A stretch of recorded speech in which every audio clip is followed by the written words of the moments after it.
All right, I want to do a video right now on how you can learn the knuckleball and how you can add it to your arsenal. It's a pitch that you don't have to become a knuckleballer, you can simply add it in, and that's like adding 10 miles an hour to your fastball.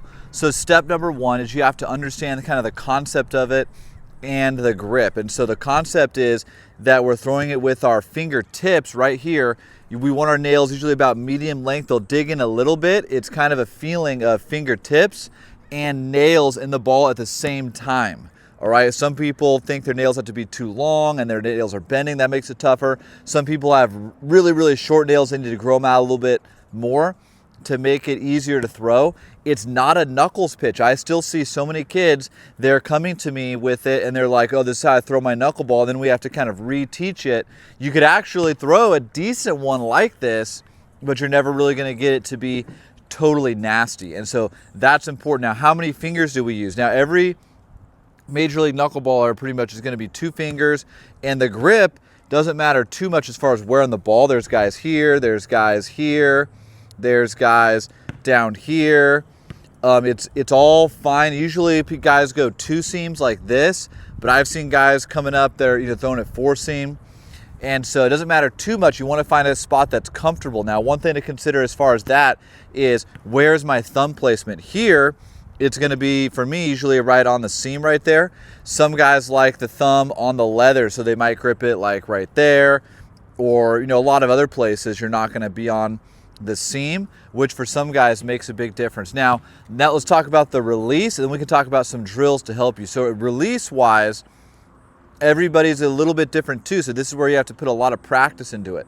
Some guys like Charlie Huff, like myself, like probably most guys, they want to feel kind of like it's shooting out right there.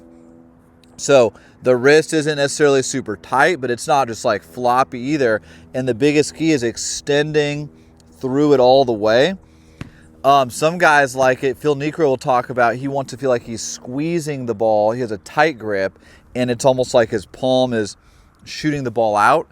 And that's a little bit different than a lot of guys, but everyone's going to have their own. So I've also noticed, I sometimes will pitch better if I have a little bit of tension in my wrist. It's a little bit stiffer, but I never like to feel like I'm squeezing and locking it, because it does have to pop out right there. I've heard of Wakefield talking about almost like feeling like he's closing the blinds right there. He's coming straight down. The idea of really extending through is super important. A lot of pitchers, they naturally supinate. I'm one of them. So, and then everyone pronates after release, but like at the end of release, a lot of guys will supinate. So my issue on the knuckleball is I'll come through there and I'll get some side spin on it, and a little bit of side spin is going to be totally fine. The pitch is still going to move a ton.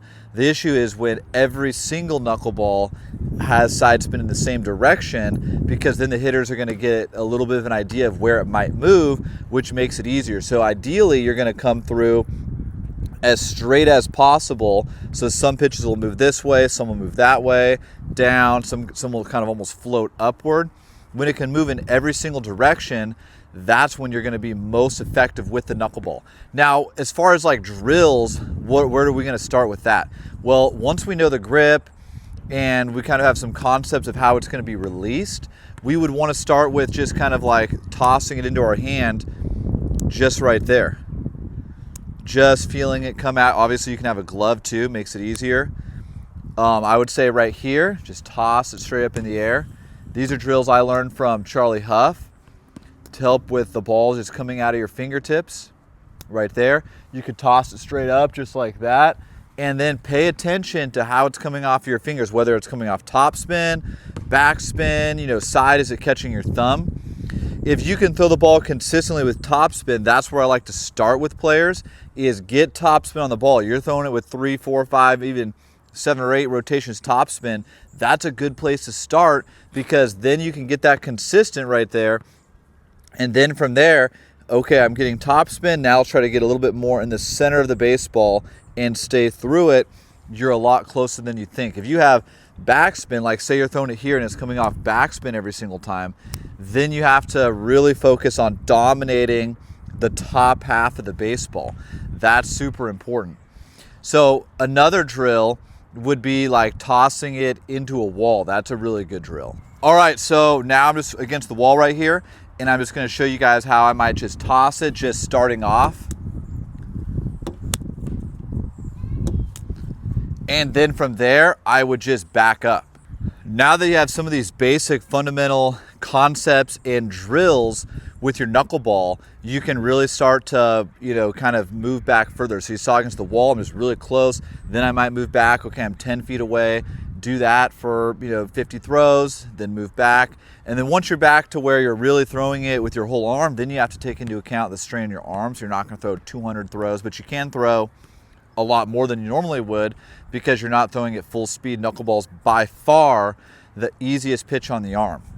So after that point, start throwing it, playing catch, and you don't want to be annoying where it's every single throw, but throw it a little bit. And if you start young, a lot of you guys watching this are young players, your dads, your kids young, even in high school. You have so many years to keep developing it that you don't have to go hundreds and hundreds of throws every single day. Learn these, develop it over time, and it's going to make a huge difference. Now, as far as actually learning it, if we're talking about, okay, I want to get it from, okay, I know some drills and stuff like that. Okay, you're going to definitely get better. You'll probably be able to throw it in some games, have some fun.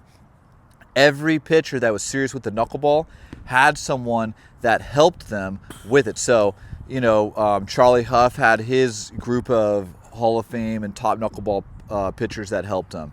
Actually I worked with Mickey Janis with Charlie Huff, and we learned from him in person, and that made a huge difference. I talked to R.A. Dickey on the phone. All of this stuff makes a huge difference. That's why I have my knuckleball program, where we have guys that are wanting to learn the knuckleball and integrate it into their pitching in general. We have guys that just want to get better at pitching, and we're brainstorming, we're sharing videos, we're doing all of this on the knuckleball because you want to have all these drills, and we can talk about them, and I want you guys, everyone in the world, to start with these. But to master it, you need a mentor, you need someone to help you, because it really is the most difficult pitch to master, but the rewards are incredible. Like, let's say, for example, you're learning a curveball.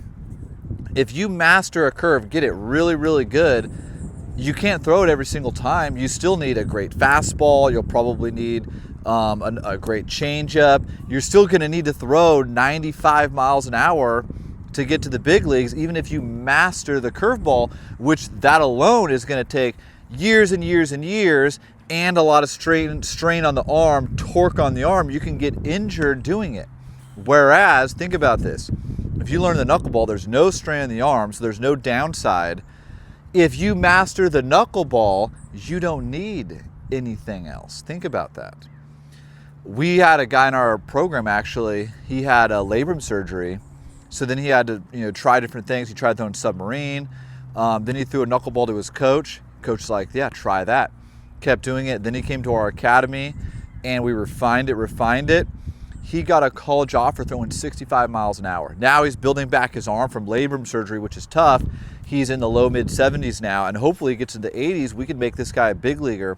But my point is, he got good at the knuckleball, not even a total master. I mean, he's just learning this pitch, and you don't need to be throwing 95 when you have the knuckleball. That's how powerful it is. So there's no downside, and the upside is incredible. So if you get decent with it, then it becomes like a nasty changeup, a nasty splitter. And this means decent, like it's rotating 5-6 times. It's a knuckle change. That's still a nasty pitch. There's major league guys that throw knuckle changeup, insane changeups, 40% whiff rate. So even if you don't get it good, that's what can happen. But if you get it pretty good, then we can add it into our arsenal as a nasty out pitch. Okay, that's like, Matt Waldron has like a pretty good one, but it's not good enough to be like Wakefield, where he just floats it in there every single time. But Waldron is developing it because he just started throwing it, in games. He could end up pitching 20 more years in the big leagues because that pitch can keep getting better. R.A. Dickey, he didn't start throwing the knuckleball till he was like around 30. Took him years and years and years. Then he had his Cy Young season in 2012. I think he was like 36 or 37. And then he still pitched many years after that into his 40s. And so there's no downside with the knuckleball. It's going to save your arm. The upsides are far better than any other pitch by a million. And so there's really no reason whatsoever, whether or not you're young, okay, just start doing these drills 5 minutes a day, or even just 5 minutes a couple times a week. You're a dad, you have a young kid, just have them start throwing it, tossing it a little bit, no pressure, start throwing it in games right away, just the feel of it. So as they get older, they can start implementing it. Maybe they really like it, and then they can start throwing it in games. You're in high school, start messing around with it, start developing it little by little. Maybe months from now, it's a pitch that's usable, and then all of a sudden you have a really good out pitch. And then down the road, maybe you can really make it nasty where it takes you into pro ball, into the major leagues. I have guys in men's leagues that are in their 40s, in their 60s, coming to me. They want to learn it because this will save their arm, and then they can pitch into their 70s or 80s. And we have guys like that. So there's really no age where the knuckleball isn't going to be extremely valuable for you. And so do as much as you can, learning it, but you jumpstart by having a mentor. So feel free to reach out, and we can see, if joining the program is right for you, and it will definitely make a big difference. The way we do it is so that you're going to make sure that you learn it. It's not just like, okay, it's a 1 month program. This is going to make sure that it's going to be in your arsenal. Okay, so we want the knuckleball in our arsenal. I just showed you guys kind of how to start with it. This is insane value that alone could change your career. I'm giving this away. Please start with it. Ask me any questions about it. This whole channel has stuff on all sorts of different pitches, but especially the knuckleball. We love the knuckleball because it has the biggest upside. It changed my career. It took me way higher in pro ball, and it's just the best pitch. Everyone loves it. So please subscribe if you found this useful, and we'll see you guys in the next one. Peace.